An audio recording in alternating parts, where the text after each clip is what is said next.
So any professional woodworker is probably gonna look at my stuff and go, ah, yeah, he's really amateur. I'm not a great woodworker. I'll be the first one to say that. But you know, I do enjoy it. What I enjoy the most about this is painting. I'm a painter. So I like to paint stuff. But woodworking, it's just not a strong suit of mine. But if I could tag team up with somebody and I could design it and they could do it, then I could paint the wood. So let's take a look at the semi-finished product and you can kind of see what I'm talking about. There it is. Oh, it's looking so good. This is what I'm talking about. See, this is multiple layers. But if you were to look closely at this thing, it's made out of pallet wood, which is not straight. So it made it very difficult to do all these intricate cuts.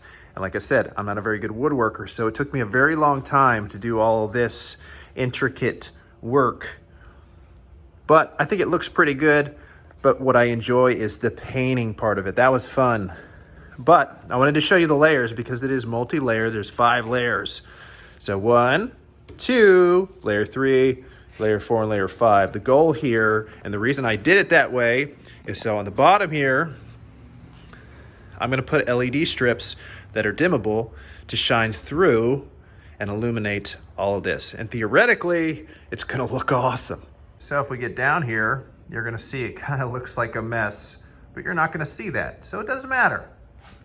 It's what's on top that matters. But you can see, I've got these kind of makeshift standoffs, so that way all the light goes through and illuminates the top portion. I did this section out of it, is where the LEDs are gonna go, and then I'm gonna put a frame around it.